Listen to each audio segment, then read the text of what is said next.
Hello lovely student.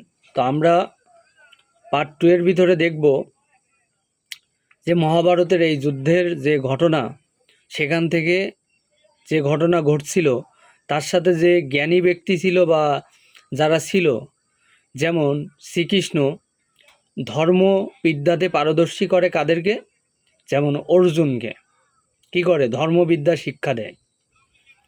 তো এখানে তার তৃতীয় পক্ষ ছিল কর্ণ। সে ছিল তারই মায়েরই সন্তান, কিন্তু সে প্রকাশ ছিল না, অলৌকিক, তাকে কেউ জানতো না। তার একটা উদাহরণ টানা হয়েছে যে তাকে তার মা পরিচয় দিনি। সে ছিল এতিম, কিন্তু সে যুদ্ধবিদ্যায় পারদর্শী ছিল। তাই সে কি করে, তৎকালীন সময় যে বর্তমান সময় যেরকম আওয়ামী লীগ আছে, বিএনপি আছে, এরকম দুইটা দলের সাথে কি করে, যে কোনো একটা দলকে বেছে নেয়, ভালো এবং খারাপ। দেখো দুইটা দল কেমন, এটা আমাদের দেখার বিষয় না। আমাদের দেখার বিষয় যে সে খারাপ দলের ভিতরে কেন থাকতো। সে তার বিদ্রোহী দলের সাথে থাকতো, কিন্তু সে জ্ঞানে ভালো ছিল, পাণ্ডিত্য তো ছিলই। পাঁচ ভাইয়ের যে বুদ্ধি ছিল, যে যুধিষ্ঠির, ভীম, অর্জুন, হ্যাঁ, এরা যে পাঁচ ভাই ছিল, তাদের যে স্ত্রী ছিল দ্রৌপদী, আর এই কর্ণ একসময় তাকে কলম পছন্দ করতো। কর্ণ কি করতো,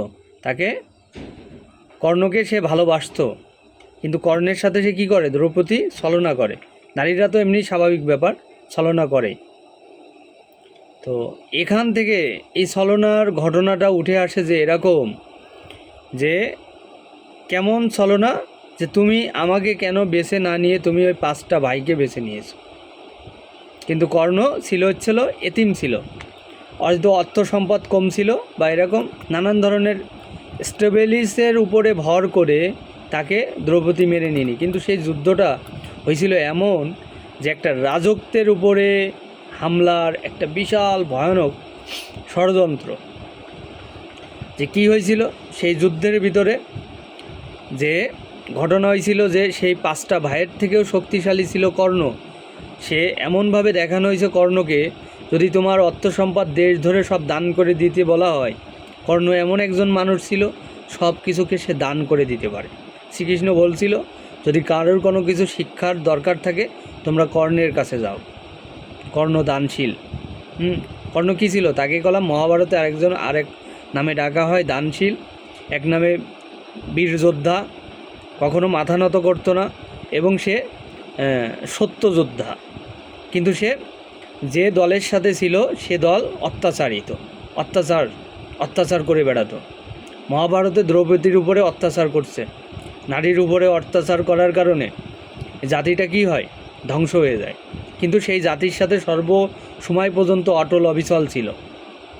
দেখো এই পৃথিবীতে জ্ঞান এমন জিনিস, জ্ঞান কলাম সহজে সবার কাছে আসে না, এবং সবার উপরে কলাম ধরাও দেয় না। এটা খুবই টাফলি ব্যাপার।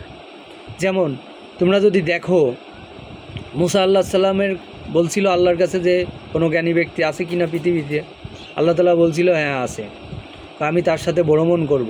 তখন আল্লাহ তাআলা যদি তার সাথে অ্যাকসেপ্ট না করতো, সে কখনোই তার সাথে কোনো দিনও ভ্রমণ করতে পারতো না। মানে আল্লাহ তাআলা কলাম জ্ঞানী ব্যক্তি পৃথিবীতে আছে, এটা তার উদাহরণ।